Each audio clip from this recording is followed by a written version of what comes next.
नमस्कार, मैं डॉक्टर स्वस्ति कुमारी।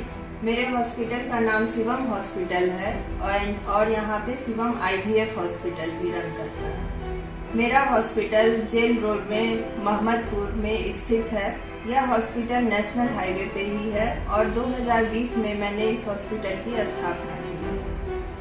मैं बेगूसराय की जनता के बीच में हमेशा कुछ न कुछ बातें लेकर आते रहती हूँ और लोगों को जानकारी देने की कोशिश करती हूँ, जिसके कारण कि वो अपने बीमारी को समझ सकें और उनका समुचित इलाज प्राप्त कर सकें। इसी कड़ी के तहत आज मैं आप लोगों के बीच में औरतों के अंदर जो बच्चेदानी होता है और अंडाशय होता है और ट्यूब होता है, उसके बारे में कुछ जानकारी लोगों के बीच में देना चाह रही हूँ, जिससे कि लोग महिलाएं समझ सकें कि हमारे शरीर के अंदर क्या है और हम उसमें किस तरह से बीमारी से ग्रसित हो सकते हैं।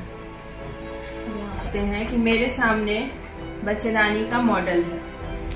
जैसा कि आप लोग देख रहे हैं कि इस फोटो के अंतर्गत ये दोनों फोटो जो है मॉडल ये बच्चेदानी को शो कर रहा है। इसके अंदर ये बच्चेदानी होता है जिसमें कि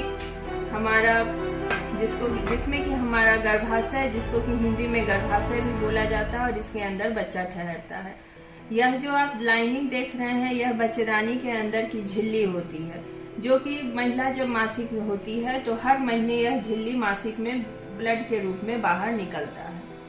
और यह जो है यह योनि मार्ग है जिसके थ्रू बच्चा जो है वो डिलीवरी के समय बाहर आता है।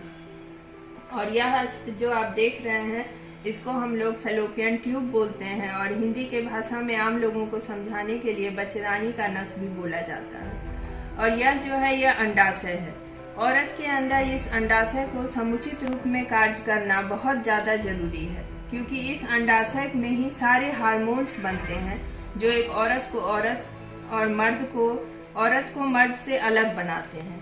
अगर हम किसी भी औरत के अंदर अंडाशय अगर ठीक से काम नहीं कर रहा है तो उसके अंदर मासिक के संबंधित सारी समस्याएं हो सकती है। इस मॉडल में जैसा कि आप देख रहे हैं इसी बच्चेदानी को दिखाया गया है।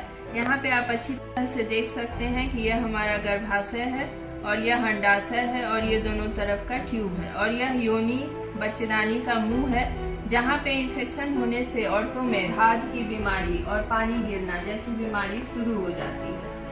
तो ये जो मॉडल मैंने आपको बताया यह किसी भी औरत के अंदर के शरीर के अंदर की रचना होती है जो उनके शरीर में है, और इन्हीं तीनों में अगर कोई भी प्रॉब्लम आने से, किसी भी तरह की समस्या आने से औरत माँ नहीं बन पाती है। अगर माँ बन चुकी है, उनका सब कुछ कंप्लीट है, उसके बाद उसको धात का बीमारी है, मासिक की समस्या है, तो यही सब ऑर्गन्स हैं बॉडी के अंदर जिसमें प्रॉब्लम होने से औरतों में सारी समस्याएं शुरू होती है।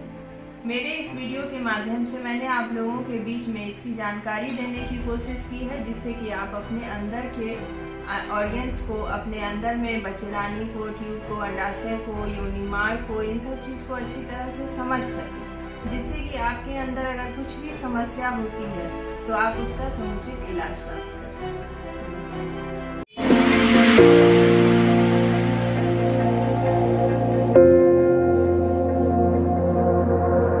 Thank you.